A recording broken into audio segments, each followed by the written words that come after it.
Hey girl, Marissa here. You are listening to the Codependent Dummy podcast.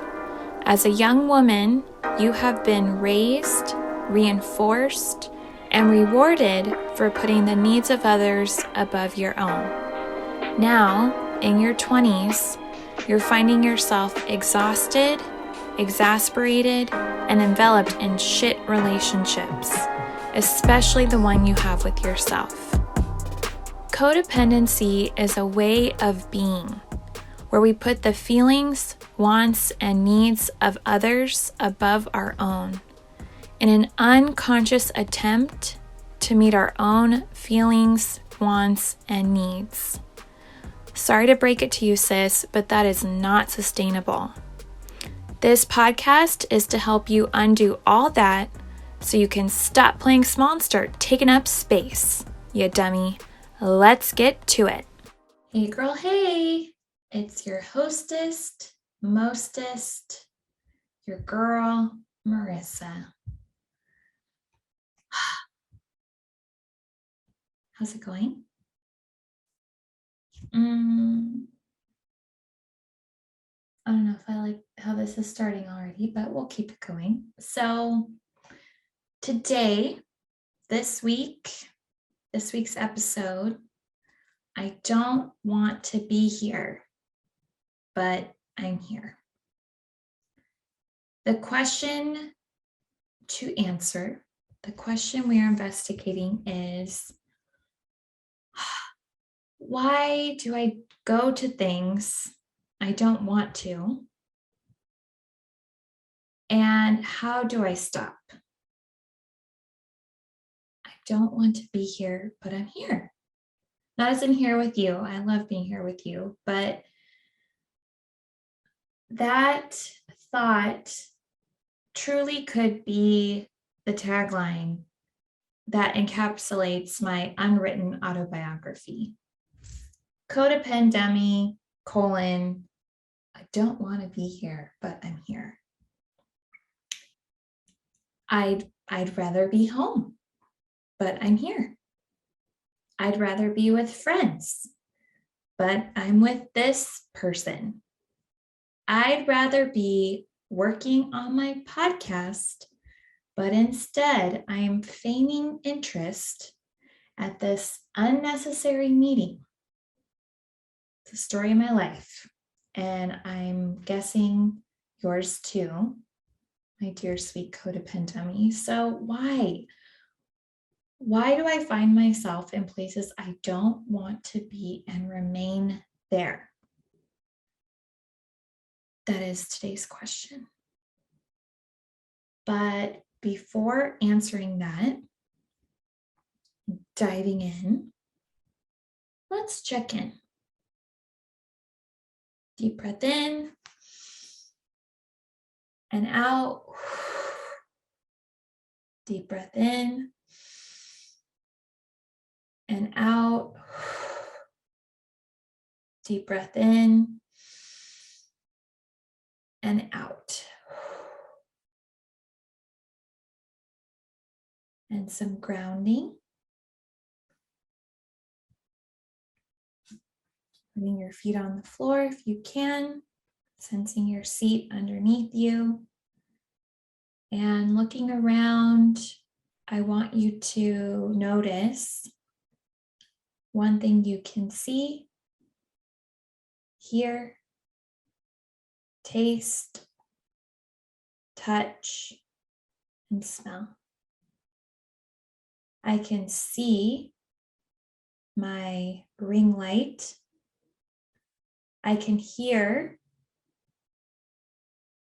traffic outside. Excuse me. I can taste some tea that I just had and a little bit of my lunch coming up in a burp. I can touch my desk and some soundproof material that I have on my desk. And I can smell. I can't really smell anything, but I can smell the fact that I can't smell. I smell neutral. This grounding, this breathing is all to help you get conscious of the present moment. Now, inviting consciousness, how are you feeling? What's been the mood thus far today? Any part of your body that's hurting or tense or needing tenderness? The theme of this year, tenderness on the podcast. How have you been practicing tenderness? Being soft, gentle, and sensitive to your pain. Are there any experiences from today, from this week, you sense you need to unpack in your journaling, in therapy, through some meditation? I encourage you to keep checking in with yourself on a daily basis. Invite all the consciousness that you can, so you don't have to be such a codependummy. I'll admit, I'm currently worried that my laptop, I don't know why, it just goes into overdrive. I wonder if I close some tabs, if that will help. So I'm self-conscious about the sound quality for today's episode. And I also, on a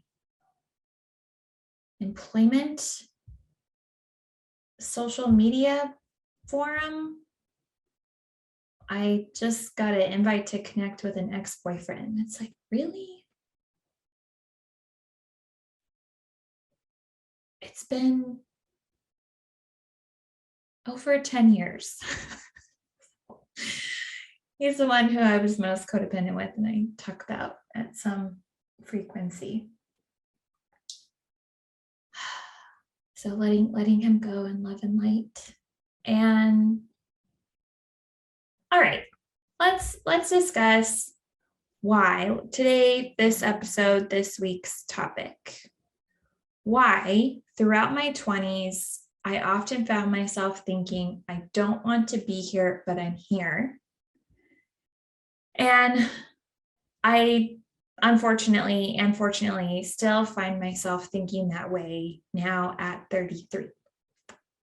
My hope is this discussion will help you look more critically at how you are choosing to spend or give your time and become more empowered to have a codependent diamond kind of schedule, where you balance the needs of others with your own, as opposed to just prioritizing everyone else's needs. Preparing for today, I was reflecting and shaking my head, thinking about the days, weeks, months, and years I have wasted in that unconscious attempt to be happy by making others happy. And I do not want that for you. Since you're listening to this, I sense you ultimately don't want that for yourself either.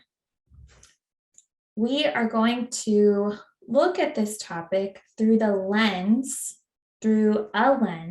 with help from literature from Codependency Anonymous, or CODA for short.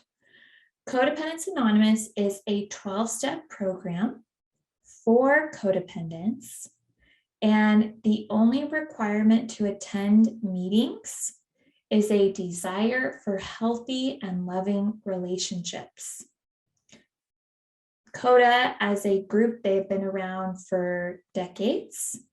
They have great books, pamphlets, workbooks, and they also offer meetings, recovery meetings, online and in person. It's a great resource for all of you, and I encourage you to check it out. One tool they have that I've utilized in my own healing of codependency is a checklist, patterns and characteristics of codependents. The list itself was created for self-evaluation. You evaluate yourself, and it's helpful for newbies coming into CODA and also for people who've been there for a while, just becoming conscious of what codependency looks like in your life. And if you've been there for a while, or if you've been on your healing journey for a while, like I have, it's helpful to reflect and get a sense of where I am still codependent. The patterns and characteristics are broken down into 5 main areas, and they include denial patterns. Codependents often act in ways that are demonstrative of us being in denial. Another area, low self-esteem patterns, control patterns, avoidance patterns, we tend to avoid a lot, and last but not least, compliance patterns. Codependents tend to be quite compliant. And for this episode, we are going to focus on, home in on compliance patterns, since I sense this is why, for me, I find myself thinking, I don't want to be here, but I'm here. I'm going to read off 1, 2, 3, 4, 5, 6, 7, 8. 8 symptoms of compliance. And while I'm reading this, I want you to pay attention and notice what thoughts, feelings, images, and memories come to mind. Compliance patterns. Codependents often are extremely loyal, remaining in harmful situations too long. Codependents often compromise their own values and integrity to avoid rejection or anger. Codependents often put aside their own interests in order to do what others want. Codependents often are hypervigilant regarding the feelings of others and take on those feelings. Codependents often are afraid to express their beliefs, opinions, and feelings when they differ from those of others. Codependents often accept sexual attention when they want love. Codependents often make decisions without regard to the consequences. And last, codependents give up their truth to gain the approval of others or to avoid change. What came up as I read that? How do you sense this applies to you? And to help reflect on this, I'm going to talk about an example, a very recent example of how this applies to me. Back in November of 2021, so almost 6 months ago, I noticed a yearning to volunteer my time. I didn't know what I wanted to do.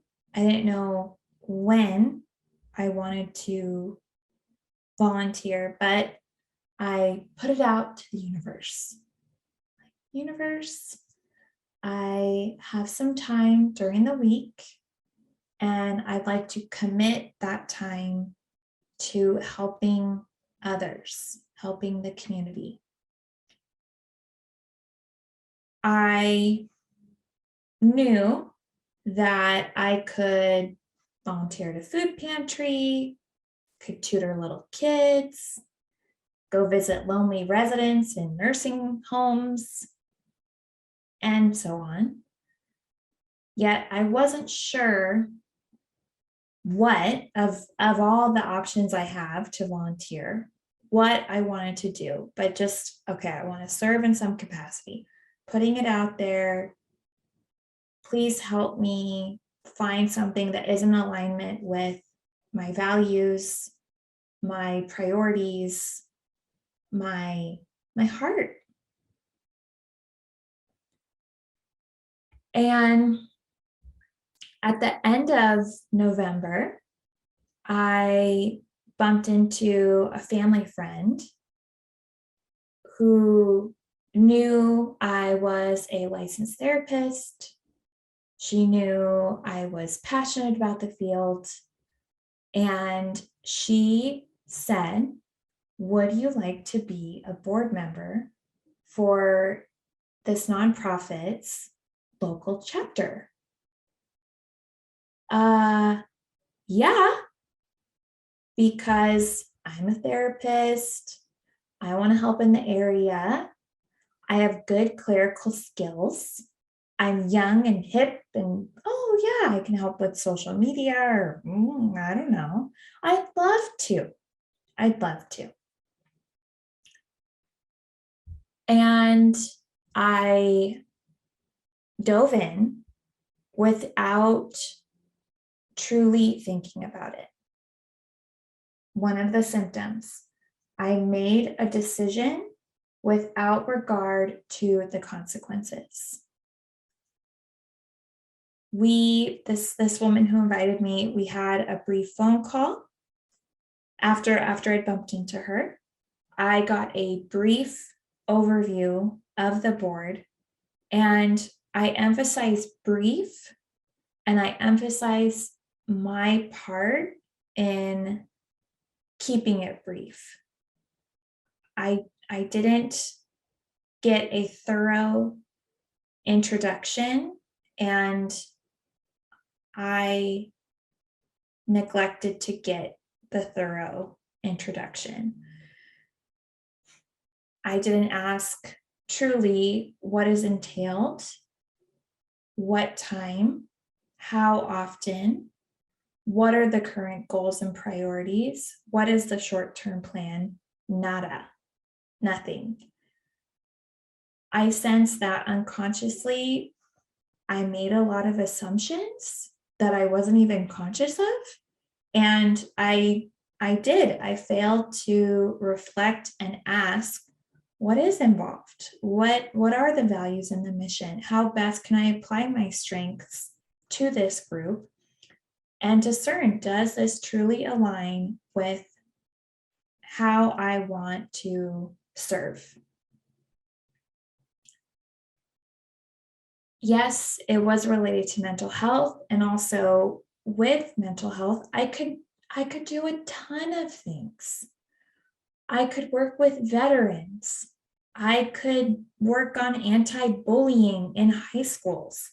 I can run a support group at the local senior center. Again, with mental health as my background, the volunteer world is my oyster. So I need to ask, did this commitment truly align with what was important to me underneath the mental health umbrella? Instead, I filled out the board paperwork and I was voted in.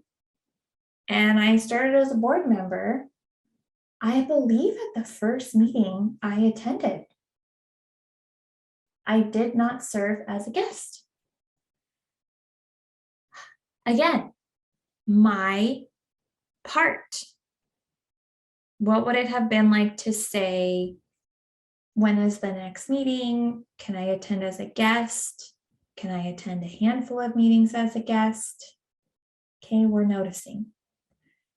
And I went to the first few meetings as a board member, and I was confused. There were a lot of meetings related to, there really weren't that many meetings of the board. There were a lot of meetings of causes that the board supported, and also an upcoming fundraiser for the nonprofit. But I was confused because I didn't necessarily know why I was at certain meetings, and I was casting votes on things I didn't understand the significance of. And with the fundraiser, it's a great cause, it's a great fundraiser, and also I didn't understand what the funds were necessarily for, how I'd raise my contribution.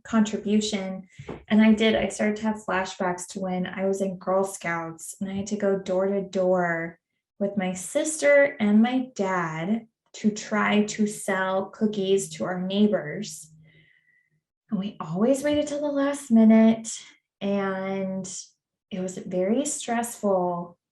And I felt poorly about myself because some of my Girl Scout troop members, they were so good at selling cookies, and they would sell like 10,000 cookies and I would sell 50. And I just, some people are so good at fundraising that it's their job. I am so good at therapizing that it's my job. And we all have our strengths, but fundraising isn't and doesn't need to be a strength of mine. So I was just like, oh God, fundraising.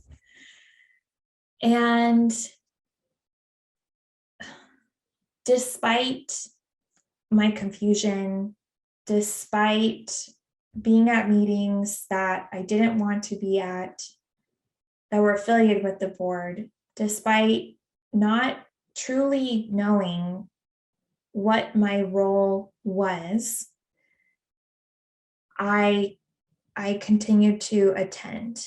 And in the short amount of time, it was bad.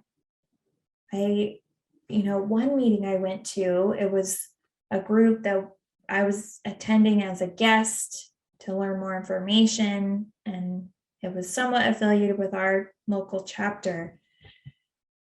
Oh, it was bad. It was bad. It was a bad meeting. It was disorganized. Everyone had an opinion.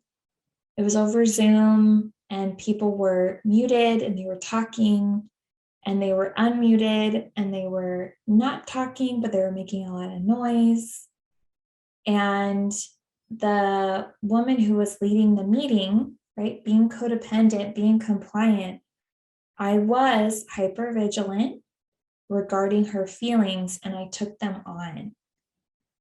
She was struggling and I was struggling. But I thought about it. I was like, Marissa, just press leave and leave the meeting, leave the Zoom room. But I felt bad for this woman who was struggling with this meeting, that I stayed on to support her, to stand by her, to not disrupt or discourage her if I did leave. And it was painful. That was painful for me to stay on. It was painful to witness.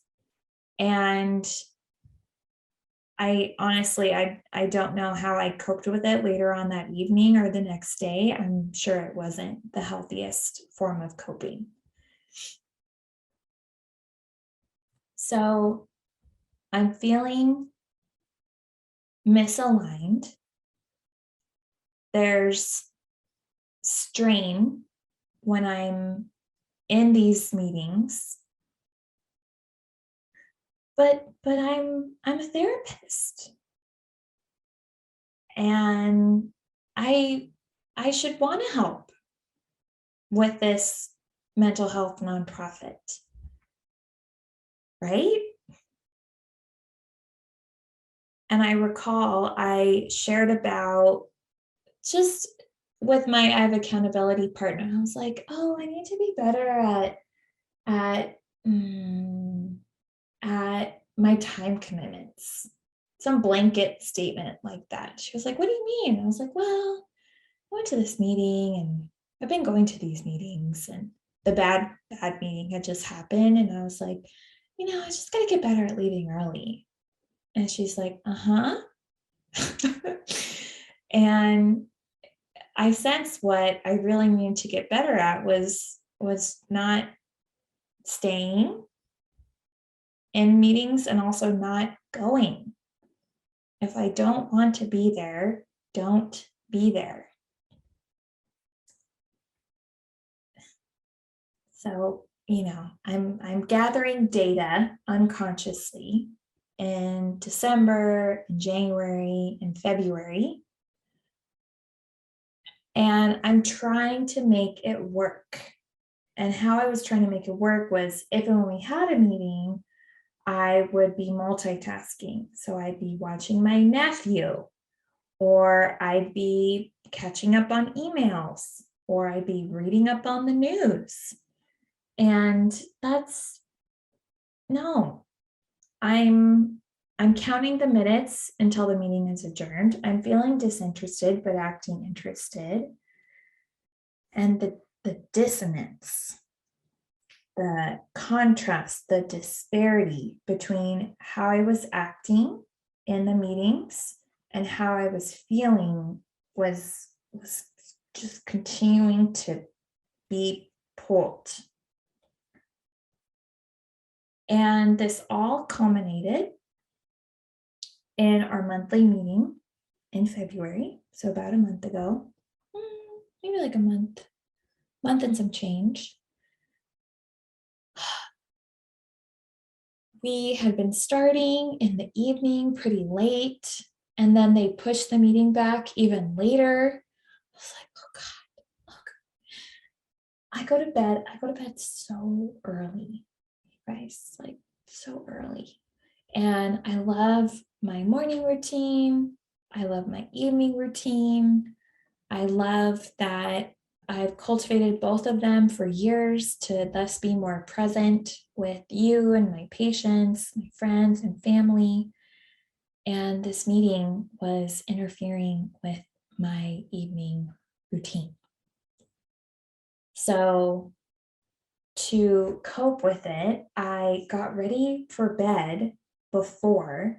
I blurred the background, attended the meeting in bed, but it was a blurred background, so it wasn't categorically unprofessional.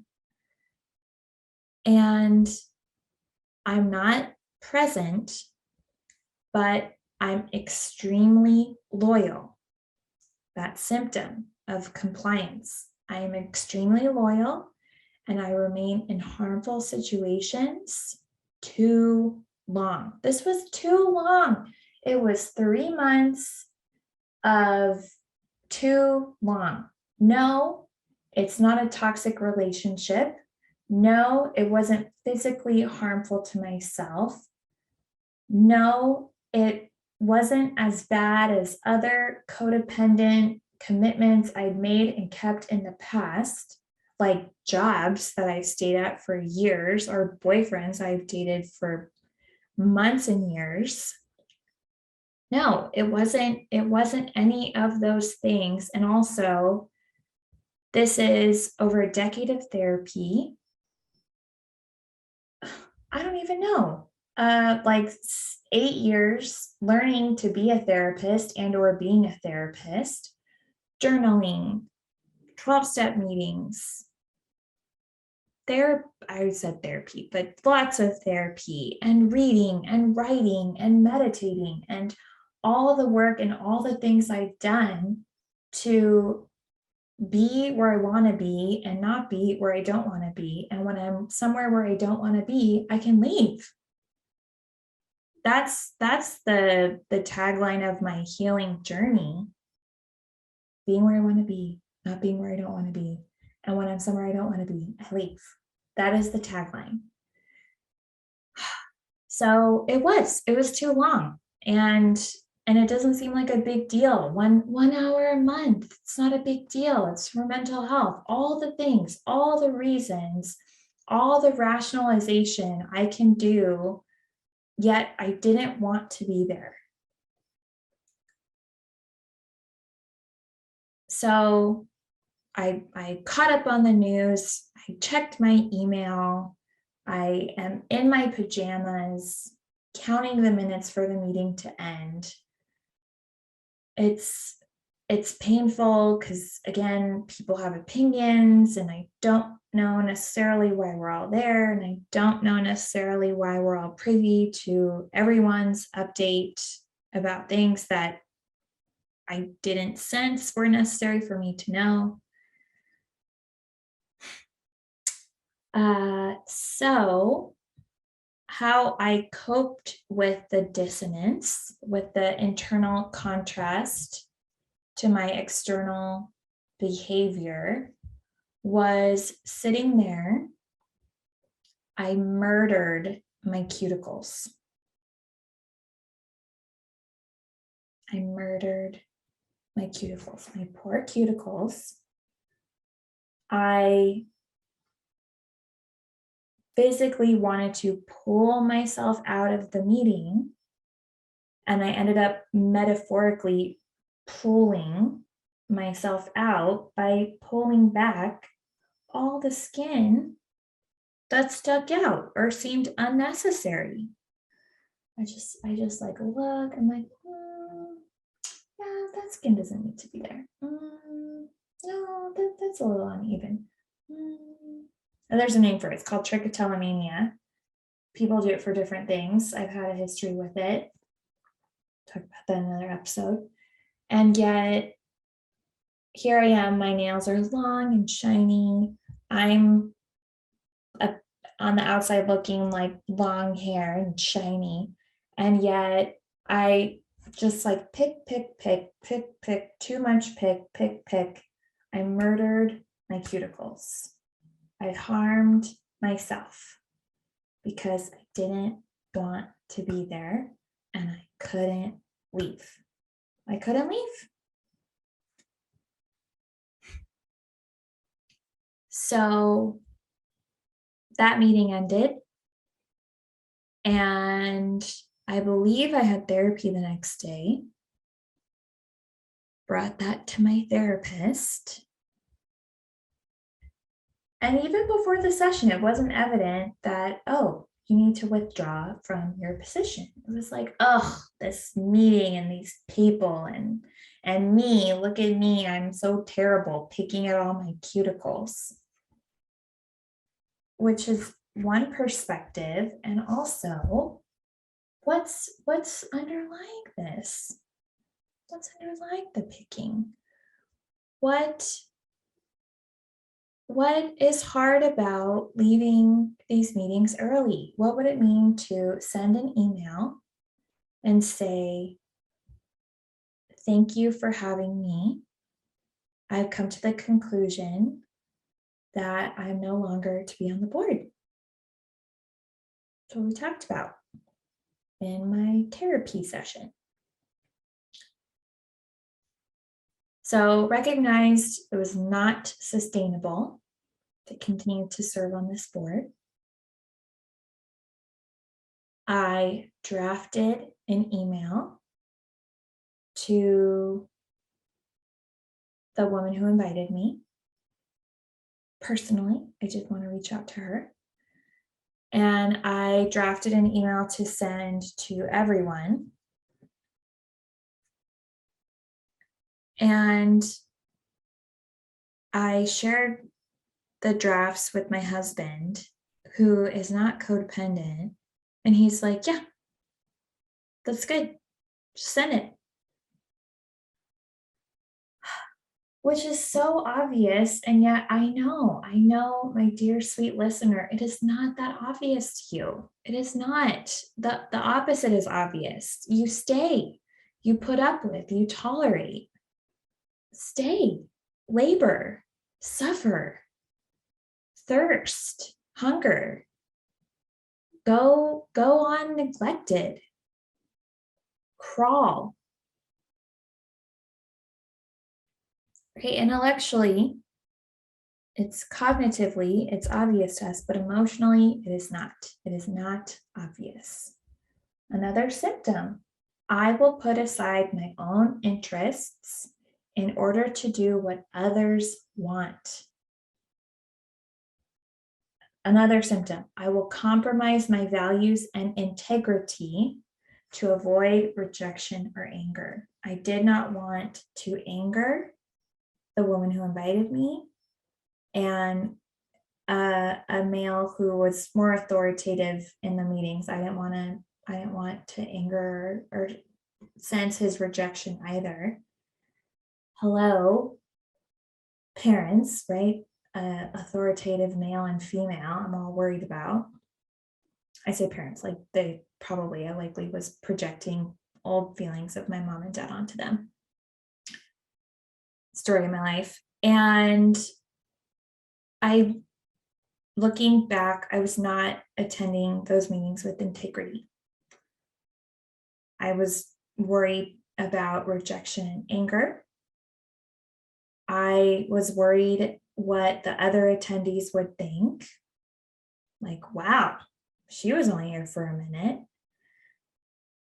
I was worried since I had told this woman, this is perfect. I'm actually looking for a way to serve the community. So she knew I had time. And now I'm saying, yeah, but I don't want to spend my time here. The rationalization, I'm a therapist, it's for mental health, it's one time a month, it's an hour. Those are all true.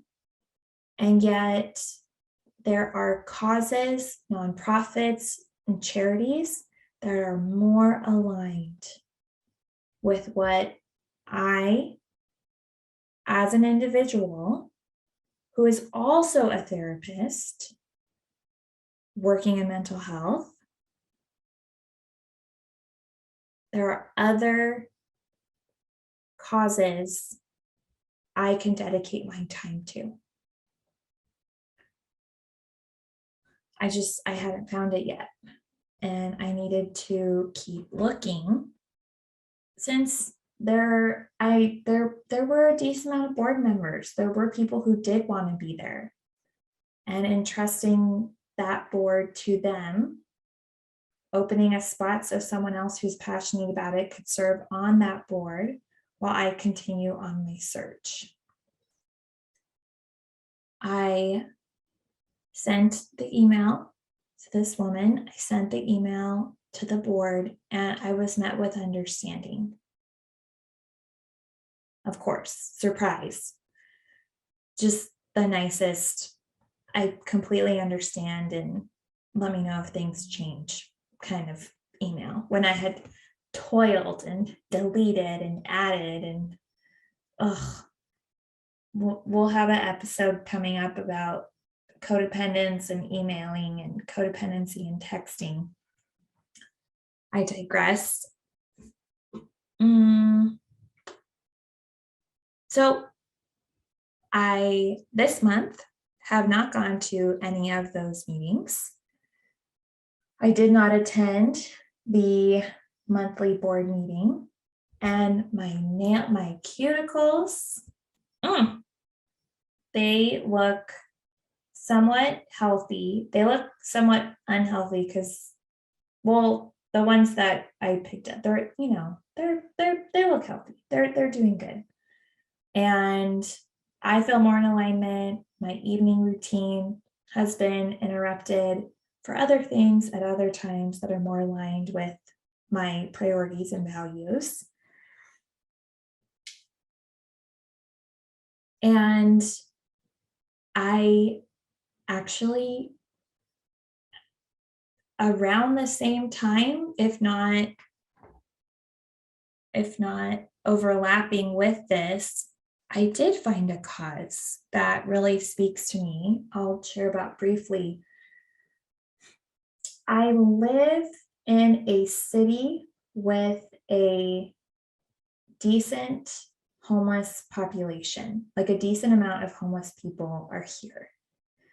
And within the past almost 4 years I've been living here, I have had negative experiences. One time my car got broken into and my tablet got stolen and my IDs got stolen. Some of my IDs got stolen, so I had to deal with that. And that was sad.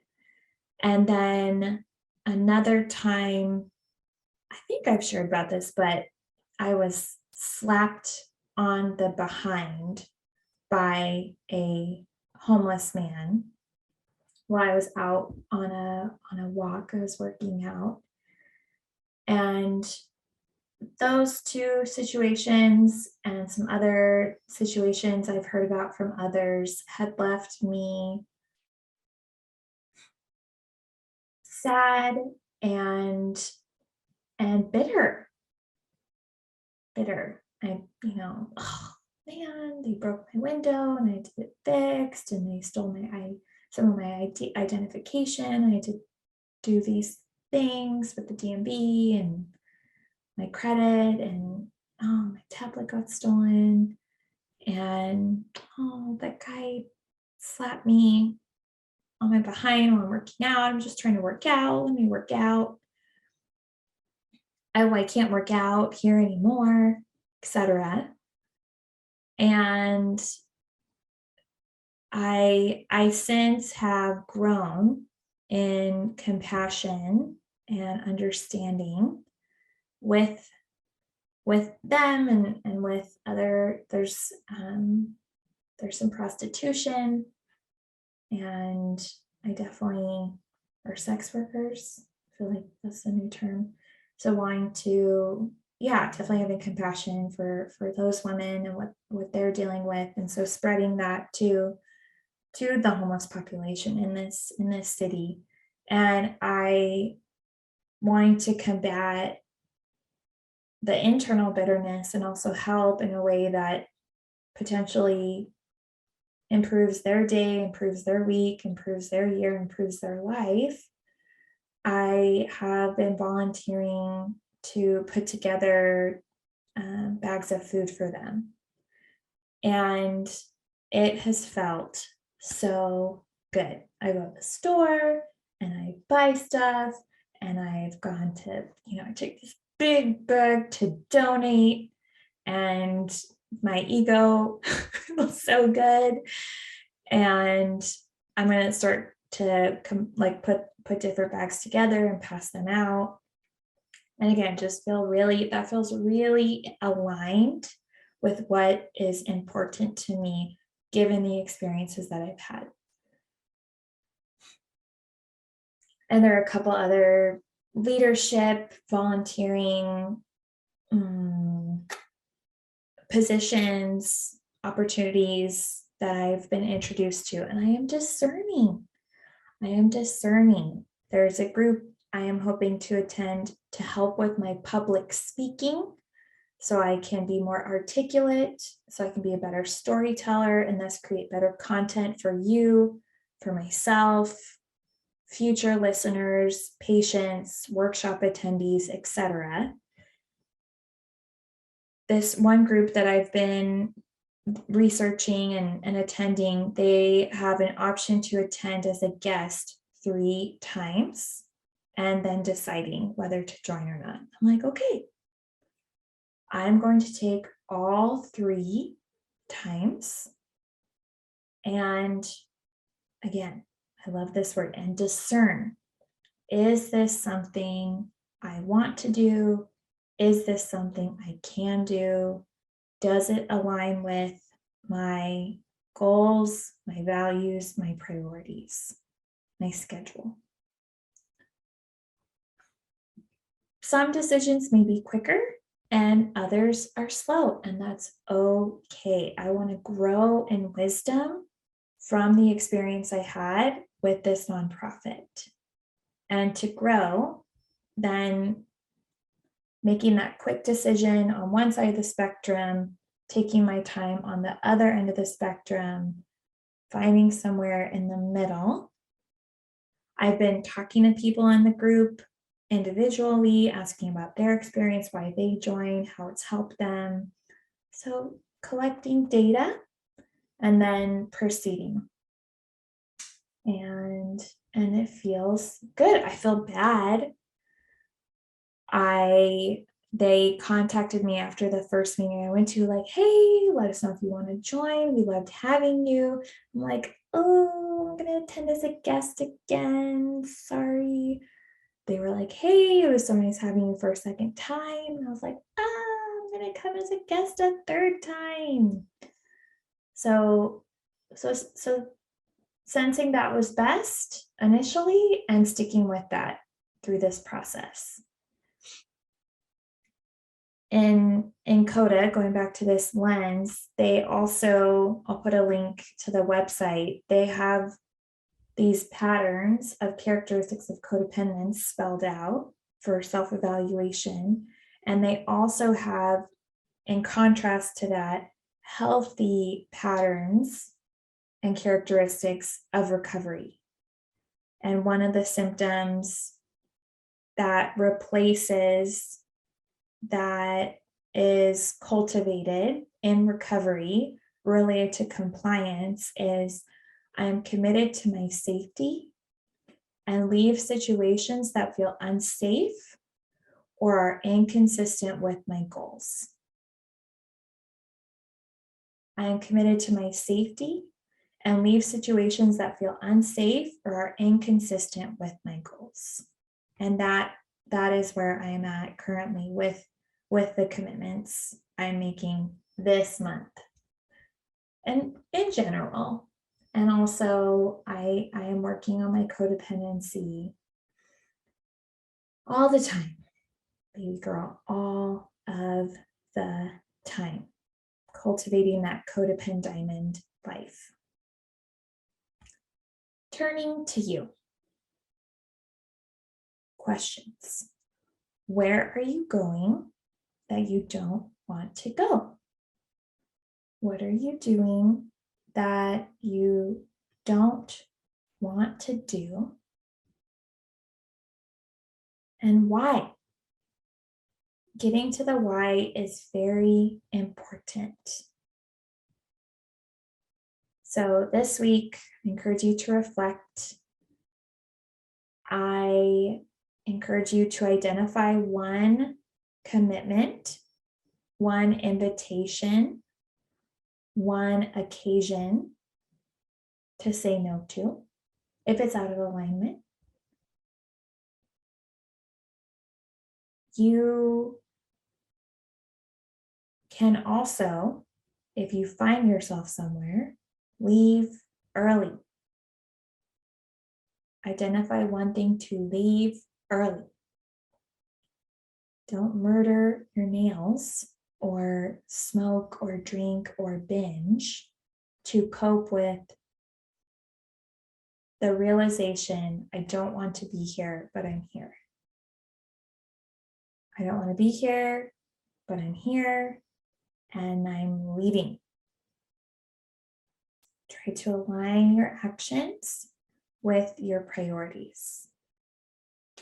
And I'm going to read Melody Beattie. She's a prolific writer on codependency in her book, Letting Go, on March 23rd, first, yesterday, she had this great daily reflection. So I want to read that, and that will be it. Considering commitment. Pay attention to your commitments. While many of us fear committing, it's good to weigh the cost of any commitment we are considering. We need to feel consistently positive that it's an appropriate commitment for us. Many of us have a history of leaping headfirst into commitments without weighing the cost and the possible consequences of that particular commitment. When we get in, we find that we do not really want to commit and feel trapped. Some of us may become afraid of losing out on a particular opportunity if we don't commit. It is true that we will lose out on certain opportunities if we are unwilling to commit. We still need to weigh the commitment. We still need to become clear about whether that commitment seems right for us. If it isn't, we need to be direct and honest with others and ourselves. Be patient. Do some soul searching. Wait for a clear answer. We need to make our commitments not in urgency or panic, but in quiet confidence that what we are committing to is right for us. If something within says no, find the courage to trust that voice. This is not our last chance. It is not the only opportunity we'll ever have. Don't panic. We don't have to commit to what isn't right for us, even if we try to tell ourselves it should be right for us and we should commit. Often, we can trust our intuitive sense more than we can trust our intellect about commitments. In the excitement of making a commitment and beginning, we may overlook the realities of the middle. That is what we need to consider. We don't have to commit out of urgency, impulsivity, or fear. We are entitled to ask, will this be good for me? We are entitled to ask if this commitment feels right. Amen, Melody Beatty, amen. So, thank you, my dear sweet codependummy. Friendly reminders, if you're needing more, get yourself a copy of the Confiding Codependummy 30 Days of Journaling Prompts for a Less Codependent and More Conscious You at codependummy.com/tools for healing. You can also check out the Self-Validation Challenge. It's a free 30-day guide to providing yourself with all the validation you seek at codependummy.com. Also, if you are wanting to dive into your codependency deeper, if you're wanting to investigate and leave no stone unturned, if you are truly wanting to stop playing small and start taking up space, I can offer that one-on-one. You can email Marissa at codependummy.com to hear more about that.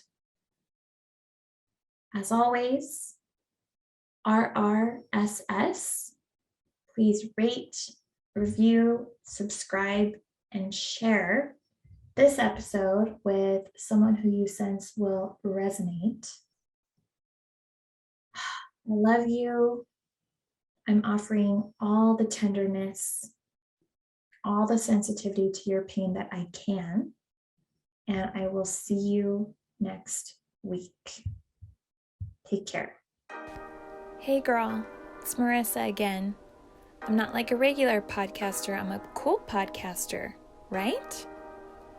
Thank you for listening and staying till the end. You can find me on Instagram at Therapy with Marissa. Email me, Marissa at codependummy.com. Check out codependummy.com for more information on the show. And baby girl, a subscribe, rating, and review would be much appreciated. Till next time, I want you to remember, if you are feeling unseen, I see you. If you are feeling unheard, I hear you.